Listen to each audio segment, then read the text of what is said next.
Different wave forms की हम RMS values find कर रहे थे। तो लास्ट वीडियो में हमने जो इस तरह की जो वेव फॉर्म थी इसकी हमने आरएमएस वैल्यू फाइंड की थी।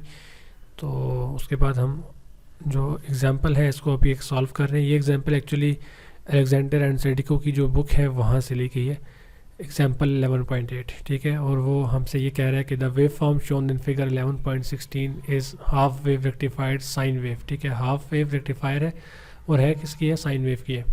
Find the RMS and the amount of average power dissipated in 10 ohm resistor. तो आरएमएस वैल्यू फाइंड करनी है इसकी और एवरेज पावर फाइंड करनी है जो कि 10 ओम रजिस्टर में डिसिपेट हुई है।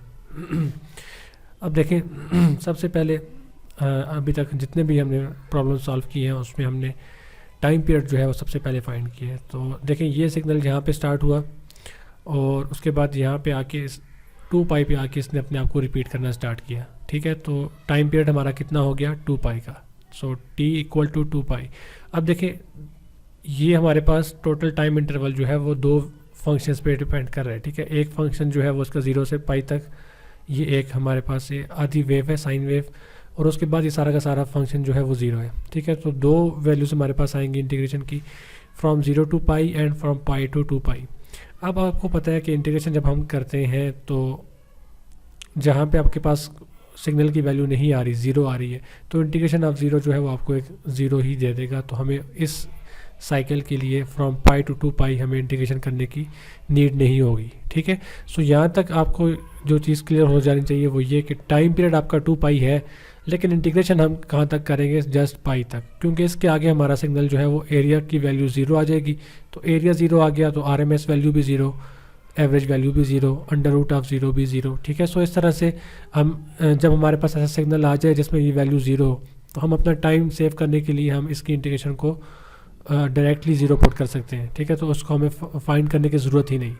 तो अब क्या हुआ, हमने इस सिग्नल को डिफ़ाइन कर लिया कैसे जी। देखें ये v ऑफ t है, मतलब कि वोल्टेज की वैल्यू है। तो v of t is defined for from 0 to pi we have 10 sine t and from pi to 2 pi we have 0, ठीक है। सो यहाँ पे हमने इसको डिफ़ाइन कर लिया। अब इंटीग्रेशन और स्क्वायर और वो जो मीन का जो फार्मूला है रूट का, वो सारा फार्मूला जो हम रिपीट करते आए हैं वही फार्मूला है। स्क्वायर ले लेंगे हम, ठीक है, मीन फाइंड कर लेंगे, मीन फाइंड करने के बाद इसका ऊपर हम रूट ले लेंगे तो हमारे पास आरएमएस वैल्यू आ जाएगी, ठीक है। सो अब यहाँ पे हमने क्या किया, 2 पार्ट्स में डिवाइड कर लिया, ठीक है। ये फुल स्टेप्स हैं जस्ट उस कैंडिडेट के लिए, उस बच्चे के लिए जिसको समझ ना आ रही हो उसके लिए। अदरवाइज इस प्रोसेस को मैंने आपको समझा दिया कि ये इंटीग्रेशन आपकी 0 हो जाएगी। सो यहाँ ये इसको यहीं पे ख़त्म कर दिया। तो यहाँ पे अब इसको हम सॉल्व करेंगे। सो 1 डिवाइडेड बाई 2 पाई क्या था हमारा टोटल टाइम पीरियड। उसके बाद इंटीग्रेशन फ्रॉम 0 टू पाई, और सिग्नल की वैल्यू कितनी थी, 10, ठीक है। और आगे क्या था, ये एम्पलीट्यूड की value I M sine omega T. So I M is 10 and sine of this वो यहाँ पे हमने लिख दिया साइन ऑफ टी। अब स्क्वायर लेना था, स्क्वायर ले लिया, डी टी लगा लिया, ठीक है। उसके बाद क्या करेंगे हम, अब हमने ये कहा जी साइन स्क्वायर ऑफ टी हमारे पास होता है वो होता है 1 minus cos 2t divided by 2। So ये 2 जो है वो हम उसको बाहर ले आएंगे, ठीक है, ये बाहर आ जाएगा। तो 1 डिवाइडेड बाई 4 पाई हो जाएगा, ठीक है। ये सारी कैलकुलेशन है, ये हम पहले भी सॉल्व करते हैं, एक एक स्टेप दोबारा करने की ज़रूरत नहीं है। एट द एंड हमारे पास जो आंसर आएगा वो आरएमएस वैल्यू कितनी आ जाएगी। सबसे पहले इस वी स्क्वायर की वैल्यू आएगी 25 और फिर हम उसको स्क्वायर रूट लेंगे तो हमारे पास 5 वोल्ट वी आरएमएस की वैल्यू आ जाएगी, ठीक है। और उसके बाद एवरेज वैल्यू जो फाइंड करनी थी, एवरेज पावर जो फाइंड करनी थी, हमें पता है P is equal to V square by R होता है। तो V की वैल्यू हमने फाइंड कर ली 5 और उसका स्केल लिया 25 डिवाइडेड बाई आर की वैल्यू गिवन थी हमें यहाँ पे 10 ओम। तो यहाँ पे हमने पुट कर ली 5 का square by 10 which will give 2.5 वाट। सो इस तरह से हमने एक हाफ वेव रेक्टिफायर की आरएमएस वैल्यू फाइंड की और आरएमएस वैल्यू की हेल्प से हमने एवरेज पावर जो कि डिसिपेट हो रही थी 10 ओम रजिस्टर में वो हमने फाइंड कर ली, ठीक है। अब ये सारा तो प्रोसेस था आपके लिए जब आप इसको सॉल्व कर रहे थे बाय हैंड, ठीक है। लास्ट वीडियो में मैंने आपसे कहा था कि मैं आपको with the help of calculator भी फाइंड करके दिखाऊंगा कि किस तरह आप इस सारी कैलकुलेशन से बच सकते हैं, ठीक है। अब जिन टेस्ट में कैलकुलेटर अलाउ है तो फिर हम उसका यूज़ करेंगे, ठीक है, और उसका 100% आप यूटिलाइज़ करेंगे, ठीक है। इस एडवांटेज का लेंगे लाजमी। तो कैलकुलेटर हमने रख लिया जी, ठीक है। ये जो वैल्यू है तो 0 हमें पुट करने की ज़रूरत ही नहीं। और ये जो वैल्यू है ये हमें with the help of this signal हमें पता है कि ये वैल्यू हमारे पास यहाँ पे आ गई है। तो अब हम बजाय इसके कि हम ये सारी वैल्यू सॉल्व करें, हम कैलकुलेटर में क्या करेंगे, under root of this function, ठीक है, ये फंक्शन हम अंडर रूट के साथ लिख के यहाँ पे डायरेक्ट आंसर निकाल लेंगे। अब कैसे होगा देखें जी, रूट लेंगे हम, उसके अंदर ये टाइम की वैल्यू है 1/2 पाई, तो 1/2 पाई, पाई की वैल्यू 180 होती है, तो ये हो जाएगा 1/2 इंटू 180। अब उसके बाद आगे क्या है, उसके बाद आगे हमने इंटीग्रल लेना है, integration from 0 to pi, so into integration of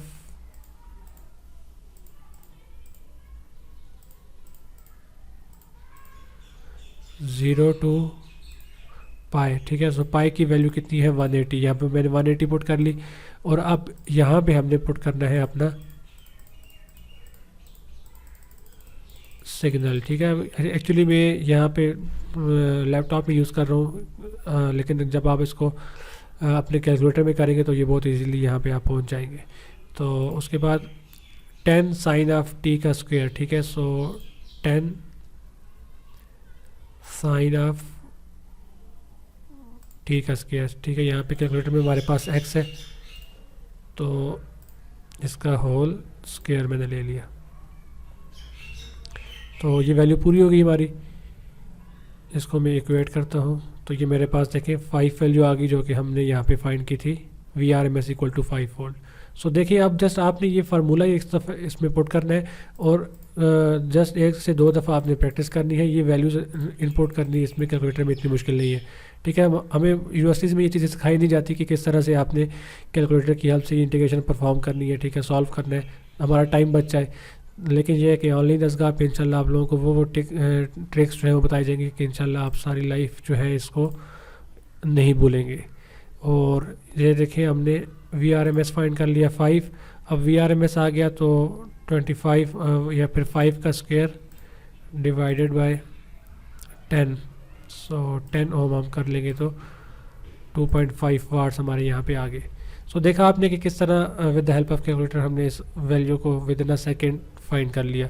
सो इंशाल्लाह आगे की जो प्रॉब्लम है इसको भी हम सॉल्व करेंगे with the help of calculator, क्योंकि ये जो कैलकुलेशन है ये बहुत लेंथी है, ठीक है। ऐसा नहीं है कि कैलकुलेशन हम नहीं कर सकते, कैलकुलेशन आप भी कर सकते हैं, कोई भी इंजीनियरिंग का स्टूडेंट जिसने कैलकुलस पढ़ी हो, ठीक है, उसके लिए ये कैलकुलेशन कोई मुश्किल नहीं है, ठीक है, इजीली सब परफॉर्म कर सकते हैं। लेकिन हमने टाइम सेव करना है, ठीक है, कॉम्पिटिटिव एग्जाम में आपका टाइम जो है वो बहुत मैटर करता है। सो टाइम जो है वो आपका बहुत ज़्यादा ज़रूरी है कि इसको सेव किया जाए। सो इंशाल्लाह आप देखेंगे कि हम वहाँ पे भी ये वैल्यूज़ पुट करेंगे और इस स्टेप के बाद हमारे पास ये 6 आंसर आ जाएगा with the help of calculator. So next video में हम इस प्रॉब्लम को भी डिस्कस कर लेते हैं। इसमें एक चीज़ जो है वो ये है कि हमें ऑफसेट साइन वेव दी गई है, ठीक है। अब ऑफसेट साइन वेव क्या होती है ये एक अलग डिस्कशन है, इसको हम नेक्स्ट वीडियो में डिस्कस कर लेंगे।